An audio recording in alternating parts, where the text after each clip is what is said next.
별빛이 흐르는 다리를 건너.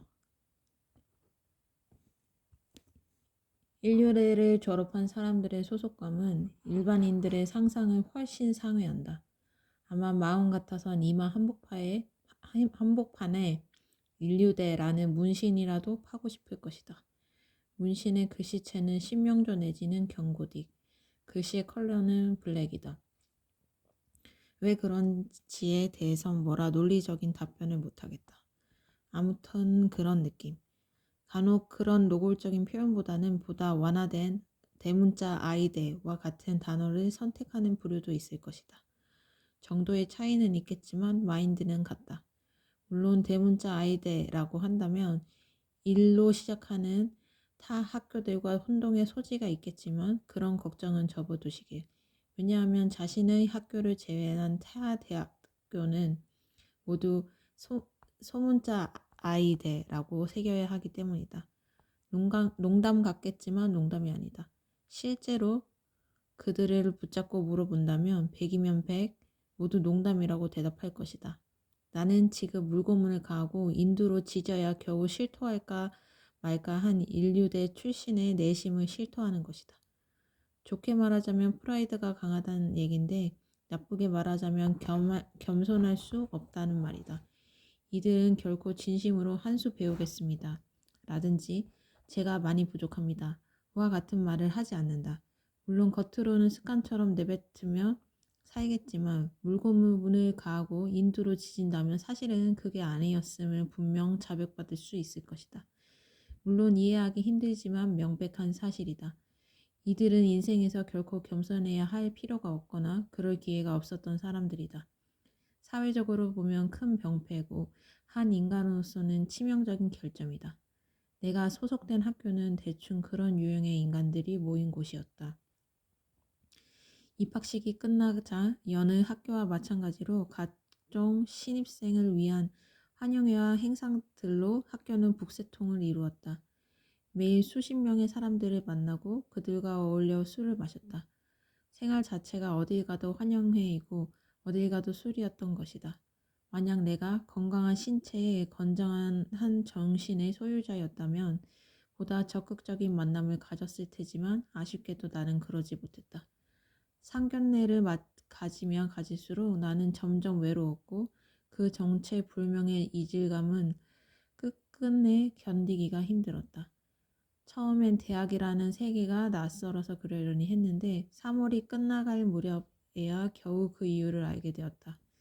원인은 산미 슈퍼스타즈였다. 이곳에서 나는 최하위의 심리적 문신을 지닌 거의 유일한 인간이었다. 모두가 이마에 인류대의 문신을 새기며 즐거워하고 있을 때 나는 이마에는 이미 산미라는 두 글자가 궁서체 내지 양재 튼튼 채의 서체로 새겨져 있었던 것이다. 글씨의 컬러는 빨강. 아무튼 그런 느낌. 뭐랄까 이역 천리의 이민 사무국에서 자신의 본적을 확인하는 기분으로 나는 하루하루를 살고 있었다. 코리아타운은 저기예요. 아, 그렇습니까? 네, 이곳은 비벌리 힐스고요. 아, 그렇군요. 감사합니다. You're welcome. 같은 인류대 안에서도 세상의 지층은 존재했다. 시골의 소박한 고등학교를 졸업한 신입생과 경기도 서울고를 졸업한 신입생의 지층은 확실히 다른 것이었다.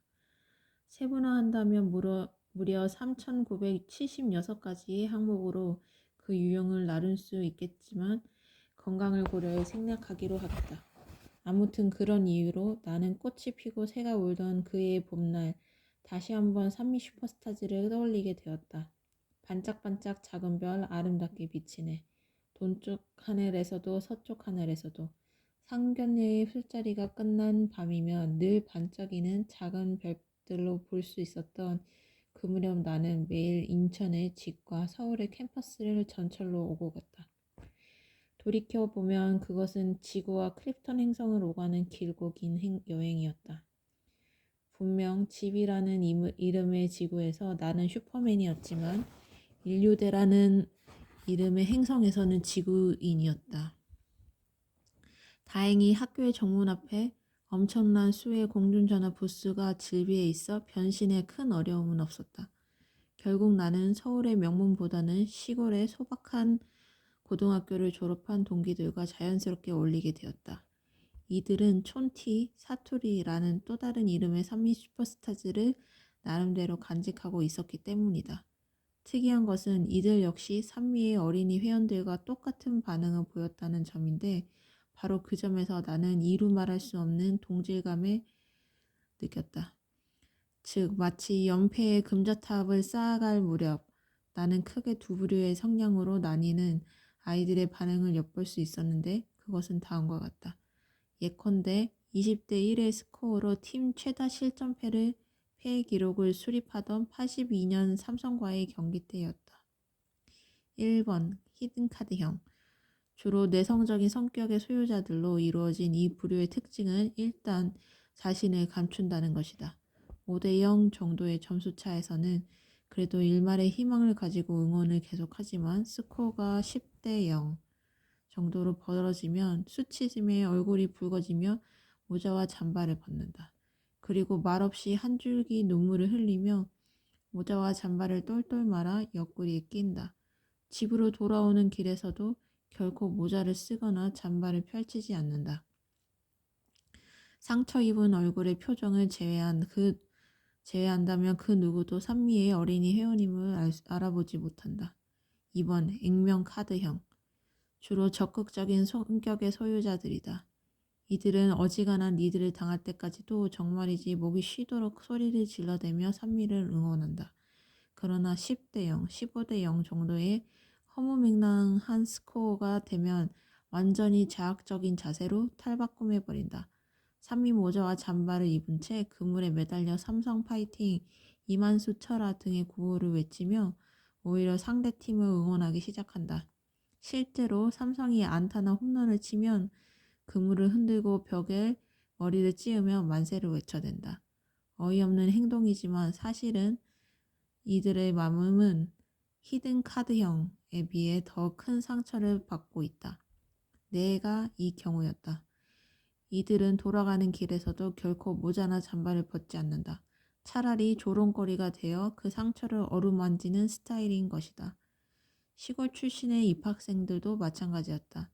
이들은 가능한 한 자신의 촌티와 사투리를 숨기려는 스타일과 자학을 하듯 그 오버 액션을 연출하는 두 부류로 나뉘었다.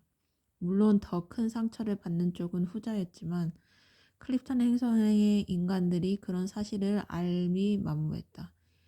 행성인들은 술자리가 심심하다 싶으면 이들의 촌티와 사투리를 주축였고 이들은 이미 15대 0이라는 심정으로 자학적인 희극과 코미디를 연출하곤 했다. 소속의 슬픔이란 그런 것이다. 이른바 가장 우수하다는 평을 듣는 집단에서도 이 소속의 콤플렉스 앞에서 자유로운 인간은 없었던 것이다. 그래서 사실 모든 인간은 평등하다. 그래서 사실 인간은 절대 평등할 수 없다.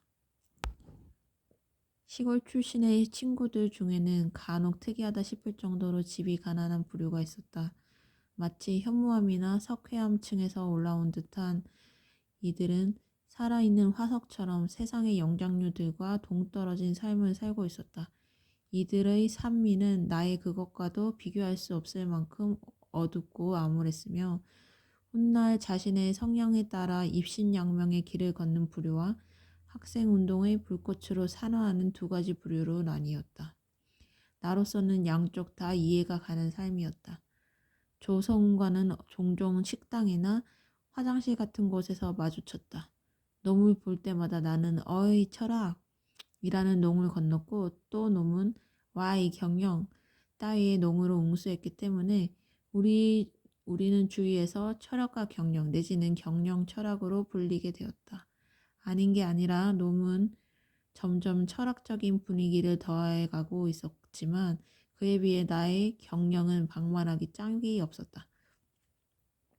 정말이지 딱히 하고 싶은 일도 열중할 만한 일도 없는 젊음이 진득한 늪처럼 눈앞에 고여 있었다. 매일 인천과 서울을 오가고 양떼처럼 몰려다니며 꾸벅꾸벅 장의를 듣고 강의가 비는 시간이면 할 일 없이 교내를 서성이고 그러다 가끔 식당이나 화장실 같은 곳에서 조성훈과 마주치고 할 말이 없으니 어이 쳐라 하며 라면을 먹거나 소변을 갈기고 선 놈의 등짝이나 두들기고 툭. 1학기가 정말 그런 식으로 지나갔다. 코앞에 쇠공을 떨어뜨린 투포한 선수의 심정이었다. 그러나 1학기가 빨리 지나갔을 뿐 길고 무료한 하루하루의 시간은 여전히 늪처럼 고여 있었다. 이상한 일이었다. 영화를 보고 낮잠을 자고 바람을 쐬고 친구를 만나고 술을 마시고 책을 읽고 밤새 토론을 하고 해장국을 먹어도 할 일 없는 시간이 남아돌았다. 지역 예선에선 탈락한 투포한 선수처럼 나는 급기야 허탈하고 불안해져 갔다. 이렇게 살아도 되는 걸까? 왜? 글쎄 그냥 뭐 어때? 어차피 졸업장만 따면 되는 거잖아. 철학을 전공했기 때문일까? 조성우는 이 무렵부터 무언가를 꿰뚫는 듯한 말투로 종종 나를 놀라게 했다. 너의 말을 듣고 보니 나는 과연 졸업장을 따기 위해 대학에 온 것이었고 실제 인류대에 소속된 이상 앞으로의 인생에 큰 어려움이 없을 거란 생각을 마음 한구석에 지니고 있었다. 즉 오비의 회원이라면 어떤 바보라도 야구장에서 남부럽지 않은 행복을 느끼며 덩달아 우쭐할 수 있는 것과 비슷한 이치였다. 그랬다. 나는 이미 산미의 잠바를 벗어 던졌고 세상이 인정하는 우승팀의 잠바를 입고 있었다. 이제 남은 일은 회원 지정석에서 플래카드를 흔들며 우리 삼성이 어쩌니 우리 오비가 어쩌니 하며 하는 식으로 우승한 인생을 논하는 것이었다. 내가 원한 것은 바로 그 소속감이 아니었던가. 학문의 성취나 이상의 실현 따위는 생각조차 해본 적이 없다. 물론 대학 생활을 마라톤에 비유한다면 자신에 대한 도전과 끝없는 성취를 목적으로 42km가 넘는 길고 긴 거리를 혼신의 힘을 다해 질주하는 인간도 있겠지만 그런 인간은 그런 인간이고 나라면 쉬엄쉬엄 걷다가 놀다가 결국엔 졸업이라는 버스를 타고 결승점에 테이프를 끊어버리겠다 이 말씀이다. 맨홀에 빠지는 일만 없다면 대학은 결국 그 버스를 제공해주기 마련이다. 나는 물론 후자의 길을 걷기로 결심했다. 내가 소속된 대학은 세월이 아무리 지나도 우승팀일 것이고 나는 이미 영원한 우승팀의 회원이 되어 있었다. 말 그대로 졸업만 하면 되는 것이었다. 그랬다. 목표는 졸업. 올림픽의 열기로 달아올랐던 그의 여름이 끝나고 나는 다시 학교로 돌아왔다. 조성우는 학기가 시작되면서 호련히 자취를 감추었는데 나중에 알고 보니 입대를 한 것이었다. 성격도 이상한 놈이라는 서운한 생각이 들었지만 훈련소를 나온 놈을 동네의 파전집에서 만나자 쓸데없는 일로 주변에 폐를 끼치지 않는 바람직한 성격이란 생각이 절로 들었다. 놈의 첫 대사가 내가 6개월 방이라는 사실을 적에게 알리지 마라 였기 때문이었다. 그의 근무지는 바로 우리 동의 동사무소였다. 예비군 동대장은 인류대를 다니는 고급 병력이 우리 부대에 투입되었다며 그를 반겼다고 했다. 2학기가 시작되면서 나는 자취를 결심했다. 매일 클립턴과 지구 사이를 오가는 여행이 귀찮기도 했거니와 이제는 집을 나와 내 맘대로 살고 싶다는 생각이 아주 강렬하게 들었기 때문이다. 물론 집에는 통학 시간 때문에 공부가 뒤처진다는 기도 안 차는 자초지종을 늘어놓았지만 순진한 지구들은 슈퍼맨의 말을 철석같이 믿었다. 일요일 아침 짐도 꾸릴 겸 내 방을 정리하던 어머니가 이건 어쩔 거냐 하며 뭔가를 들고 나오셨다. 그것은 어린이 회원의 증표, 인생이 반드시 필요했던 그 모든 것, 바로 산미 슈퍼스타즈의 스포츠 가방이었다. 무표정한 얼굴로 나는 대답했다. 버리세요. 산미 슈퍼스타즈의 마지막 유품은 그렇게 사라져갔다. 가방의 지퍼는 터져 있었고 그 속에는 2개의 야구 모자와 한 벌의 야구 잠바, 사인볼과 컬러 스타 카드, 선캡, 티셔츠, 수건, 방수 돗자리 등 노예 선 속에 흑인들처럼 마구 구겨진 채 들어있었다. 아주 오래전 나는 인생에 꼭 필요했던 저 모든 것들을 노아의 방주에 동물들을 옮기듯 조심스레 가방에 옮겨 담곤 했다. 말 그대로 아주 오래전의 일이었다. 학교 근처의 방은 1학기 때부터 자취를 해온 시골 출신의 친구가 구해주었다. 무엇보다 방세가 싸고 좁지만 혼자 쓰는 독방이라는 점이 마음을 사로잡았다.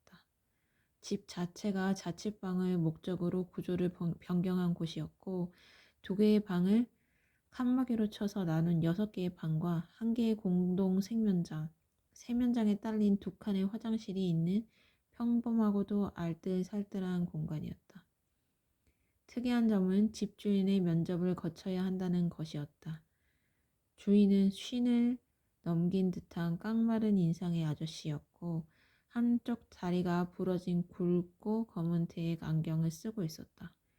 주인은 나의 학생증을 보자고 하더니 경영학과군 이라는 뜻 모를 탄식과 함께 이 집에서 3명의 검사가 배출되었다는 말을 들려주었다. 아, 네. 라고밖에는 말리 할 말이 없었다. 대모는 안 하겠지? 주인은 다시 근엄한 표정으로 그렇게 물어보더니 대모를 하면 즉각 방을 비워야 한다는 경고와 함께 아직도 명절이 되면 3명의 검사가 찾아와 큰 절을 올린다는 말을 끝으로 입주를 허락해 주었다. 그곳에는 도저히 검사가 될 것 같지 않은 한 명의 법대생과 누구보다 데모에 열심히 6명의 학생들이 살고 있었다. 그곳의 세상알은 차라리 칸막이를 헐고 널찍한 2개의 방을 쓰는 편이 낫겠다는 생각이 들 정도로 흉어물이 없는 것이었다. 오늘은 옆방의 벽대생이 찾아와 술을 마시고 내일은 2명이 함께 쓰는 큰 방에 모여 다 함께 술을 마신다. 뭐 그런 식이다.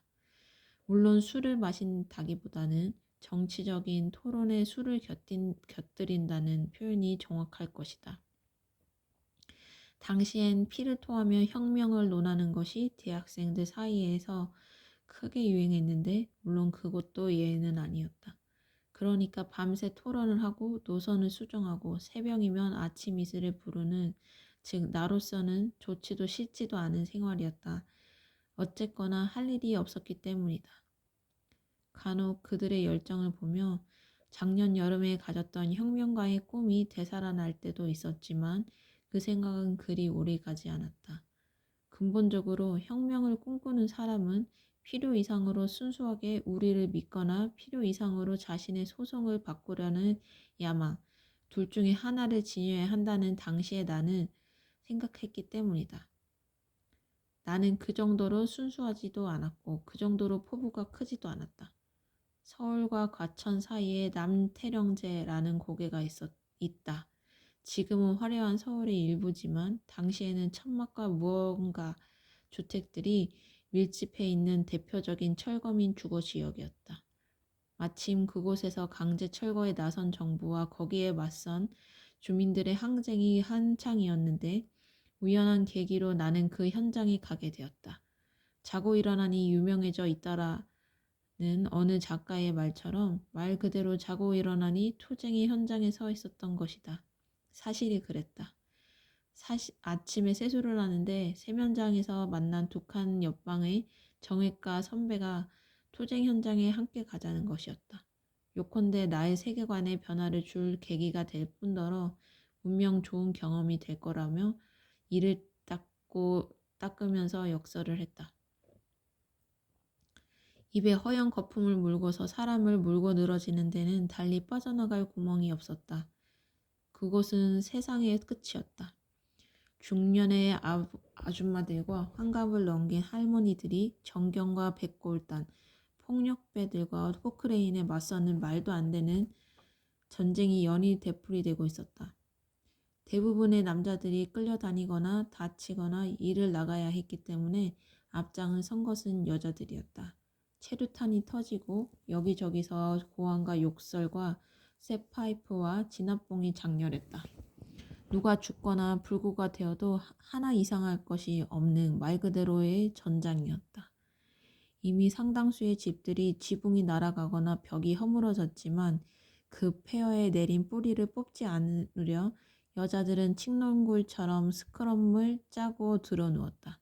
아닌 게 아니라 공권력은 그녀들을 인간으로 대하지 않았다. 마치 잡초를 뽑듯 잡초를 밟고 뭉개듯 압도적인 폭력을 행사했기 때문에 나는 마치 산미 슈퍼스타즈의 경기를 지켜보는 기분이었다. 덕분에 나는 이른바 선배가 얘기한 투쟁이라는 것이 그리 낯설게 느껴지지 않았다. 자연스럽게 피를 토하며 응원을 하던 옛 기억이 떠올리며 너무나 쉽게 그 대열에 합류할 수 있었던 것이다. 정말 대단했어. 야간에 토론회 때 선배는 박수를 치며 나를 추어 올렸지만 나는 왜 그것을 응원이라고 하지 않고 투쟁이라 부르는지 도무지 알 수 없었다. 아마도 선배는 야구를 모르거나 야구장에 한 번도 간 적이 없는 인간이겠지 라고 나는 생각했다. 플레이는 오로지 선수들의 몫이다. 물론 중요한 사항은 아니겠지만 어쨌거나 말이다. 유달리 머리가 컸기 때문일까. 나흘째 되던 날 결국 나는 쇠파이프를 정통으로 맞고 면적 때문에 대충 내리쳐도 정통이 아닐 수 없을 것이다. 머리가 깨졌다. 자신의 몸에 뿜어져 나온 그토록 많은 양의 피를 본 것은 그때가 처음이었다. 문득 정말 죽을지도 모른다는 생각과 함께 원인을 알 수 없는 안도감이 수혈된 피처럼 몸속을 퍼져나갔다. 중요한 고비에서 데드볼을 맞은 8번 타자처럼 주변의 부축을 받으며 나는 생각했다. 그러니까 기억나는 것은 할 만큼 했다는 생각. 그리고 눈앞에 떠올랐던 1루 베이스와 같은 무엇. 미안하다. 수심이 가득한 얼굴로 선배는 나에게 귀가를 종용했다. 이유는 두 가지였다. 첫째는 내가 뚜렷한 세계관도 없는 단순 가담자인데 너무 큰 부상을 당했다는 것이고, 둘째는 아무리 머리가 커도 한 번 더 가격을 당하면 위험하다는 것이었다. 그게 무슨 말인가? 고개를 갸웃할 뻔했지만 나는 즉시 고개를 끄덕였다. 즉시 나는 짐을 쌌다. 프락치가 있을 거라는 기호와는 달리 버스 정류장엔 휴지통을 뒤지는 한 마리의 고양이와 한 마리의 낡은 커피 자판기가 서 있을 뿐이었다. 동전을 넣고 밀크 커피의 버튼을 눌렀는데 이럴 수가. 나온 것은 멀건 설탕물이었다. 전부 엉망이야. 자판기를 걷어차며 나는 중얼거렸다. 살아라. 뒷걸음질 쳐 사라지는 고양이의 관절에서 설탕이 물에 녹는 소리 같은 것이 들려왔다. 살아라. 그때 무언가가 움직였다. 길 건너에 무너진 담 쪽이었는데 어둠 속에서 어둠보다 더 어두운 두 개의 검은 형체가 재빠르게 움직이는 모습이 보였다. 프락치다. 라는 생각이 물에 녹는 설탕처럼 머릿속에서 빠르게 용해되었다. 살아라. 나는 길을 건너 무너진 담의 외벽에 몸을 숨겼다. 놈들은 이상한 짓을 하고 있었다. 자세히 보니 한 명은 도화지 같은 것을 들고 있고 한 명은 끊임없이 스프레이 레커를 뿌려대고 있었다. 즉, 홈이 파인 도화지를 벽에 대고 그 위에 레커를 뿌린다는 식이었다. 놈들은 폐허의 여기저기를 옮겨다니며 같은 짓을 반복했고 나는 작업이 끝난 가장 가까운 벽으로 몸을 숙여 이동했다. 입에서 단내가 나고 눈앞에선 설탕의 결정 같은 작은 반짝이들이 수없이 명멸하며 머리를 어지럽혔다. 포크레인이 부어놓은 벽의 회화는 다음과 같은 문구가 찍혀 있었다. 이삿짐 센터 OXX 국의 2424 리어카 이사 전문 리어카 영가 대여. 곧 허물어질 것이 뻔한 그 벽의 가슴팍에 기대어 나는 세상이 정말 무섭다는 생각을 했다. 팔에선 소름이 돋고 등은 땀으로 흥건해져 있었다. 우리는 과연 누구인가? 우리는 과연 무엇인가? 나는 1년 전의 물음이 환청처럼 귓가에 맴돌았고 갑자기 참을 수 없을 만큼 거대한 잠의 물결이 밀려오기 시작했다. 결국 나는 가까스로 길을 건너와 우주의 끝과 크립턴 행성 사이를 운행하는 마지막 버스에 지친 몸을 실었다. 버스는 별빛이 흐르는 다리를 건너 나를 행성의 어귀에 내려 놓았다. 머리에 붕대를 푼 것은 그로부터 2주가 지난 무렵이었다. 엑스레이 결과도 좋았고 크게 염려할 건 아니라는 의사의 소견도 함께 들어볼 수 있었다. 정형외과 선배도 방으로 들어오고 다시금 열띤 토론이 벌어지고 여전히 투쟁의 노선이 확립되고 그리고 세상은 안녕했다. 그 사람들 이사는 어떻게 했나요? 리어카를 빌렸지. 붕대를 풀고 제일 먼저 찾아간 곳은 그 이삿짐 센터였다. 굳이 전화를 걸지 않아도 가게의 위치를 찾아내는 것은 간단한 일이었다. 국번으로 미루어 사당동이었고 동네를 뒤지어 볼 필요도 없이 근처에 이삿짐 센터가 밀집한 대로변에 그 가게는 위치해 있었다. OXX 국의 이사이사. 예상했던 것보다 큰 규모의 센터였다. 더운 날씨에 왜 거기를 굳이 갔는지 지금 생각해도 알 수 없지만 아무튼 나는 가게의 내부를 기웃거리다 문을 열고 안으로 들어섰다. 그곳에는 평생 이삿짐을 날랐을 것 같은 인상의 주인과 이제 막 이삿짐을 나르기 시작한 인상의 젊은 점원이 함께 선풍기를 쐬고 있었다. 분명 그날 밤의 2인조였다. 어떻게 오셨나요? 점원이 물었다. 여기 이사 잘하나요? 그럼요, 프로입니다, 프로. 그들은 프로였다. 가을은 그렇게 지나가고 있었다. 유달리 짧았던 그 해의 가을은 마치 철거라도 당한 듯 눈 깜짝할 사이에 사라져버렸다. 나는 나벽과 코스모스, 높고 공활한 하늘들을 리어카에 싣고 묵묵히 어디론가 가고 있을 가을의 뒷모습을 생각하며 아물어가는 머리의 상처를 어루만지곤 했다. 심심하다는 점을 제외하고는 아무 하자없는 이야기였다. 리포트를 내라면 내고 출석을 부르면 대답하고 시험을 치라면 쳤다. 결국 나는 이 클림턴 행성에서의 4년이 마치 철거를 당하듯 빨리 사라져주기만을 바랄 뿐이었다.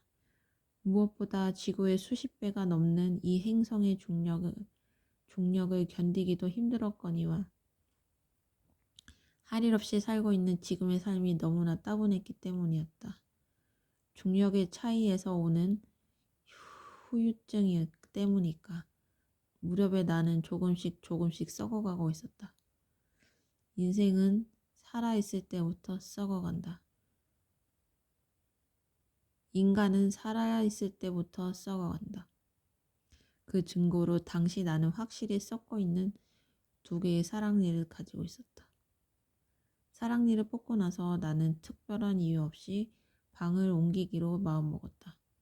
학교에서 한참 떨어진 홍대 근처의 한적한 동네였다. 방은 직접 발품을 팔아서 구했고 무엇보다 목욕탕이 가깝고 넓고도 혼자 쓰는 독방이라는 점이 마음을 사로잡았다.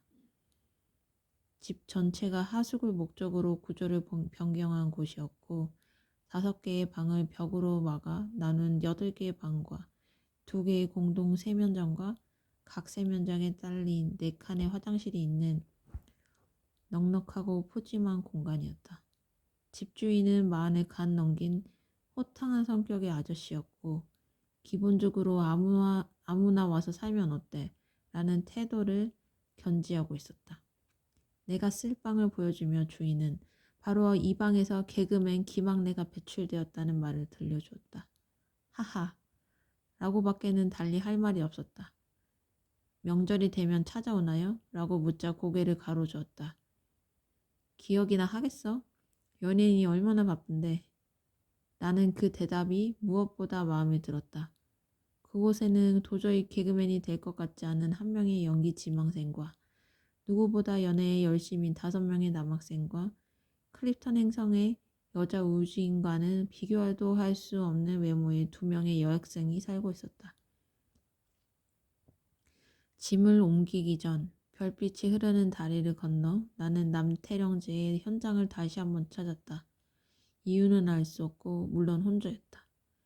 이젠 아무도 없는 쓸쓸한 세상의 끝에서는 공사가 한창 진행 중이었다. 현무암층과 석회암층의 흙들을 밀어내며 거대한 중장비들이 중산층의 지층에서 날아온 새로운 성분의 흙들로 이 세상의 끝을 메우고 있었다. 차갑고 매서운 분진 속에서 그 나라의 현장을 지켜보는 마음이 분진을 따라 흩어지고 있었다. 단계적으로 대규모 아파트 단지가 들어설 예정이라는 공고를 읽으며 나는 예의 커피 자판기에 다시 한번 동전을 넣었다. 아무 일 없이 안녕하게 한 잔의 밀크 커피가 쏟아져 나왔다.